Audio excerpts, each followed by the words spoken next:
find yourself sitting like this? Or do any of these look a little too familiar? If so, don't worry, you are not alone. Good posture is difficult for anyone to manage, and it's especially important for healthy singing.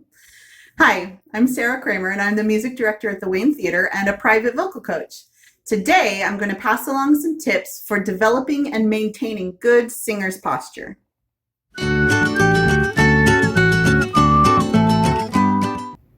The first thing we need is a solid foundation. In acting, we talk about the importance of a neutral stance, and this is true in singing as well. Your diaphragm needs as much freedom as possible to support your breathing. We get the best results when we stand up with our feet slightly apart and our knees slightly bent for stability. Arms should be loose at our sides. If we sit, hunch over, cross our feet, or shove our hands in our pockets, we're limiting our diaphragm's range of motion and compromising our breath support.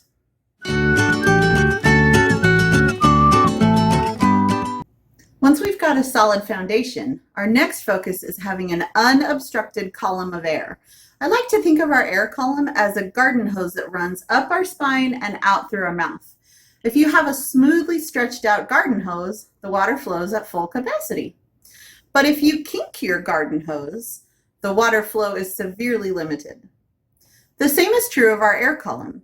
If our posture creates obstructions or kinks our air column, our vocal cords don't get enough air to work with.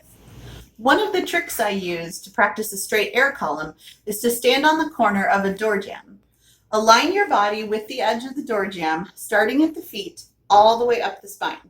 To account for the natural curve of your upper spine, you can place one hand flat behind your head. Now, in this position, take a breath and start to sing. Do you notice parts of your body that come away from the door jamb, such as your head, neck, or shoulder blades? This likely means that you're holding tension in those areas when you sing, adding obstructions to your garden hose. Lengthen that spine and keep practicing until you can successfully keep those muscles loose and aligned as you sing.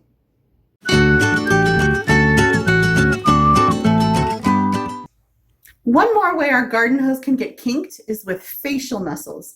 Your head houses a variety of muscles that can be problematic if they engage too much in trying to help our singing. Watch yourself in a mirror as you sing. You want your facial muscles to be relaxed and softly lifted.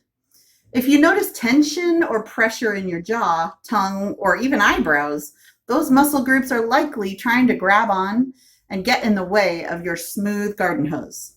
The more you can move them around to relax and release the tension, the better your sound will be. So look around your house for a door jamb and a mirror and see how close you are to having good singer's posture. That's our tip for this week. Thanks for watching Singing with Sarah, and I'll see you next time. I'd like to give a shout out to our sponsors, First Bank and Trust, E&E Plumbing, and KK Homes. These professionals make this kind of content possible.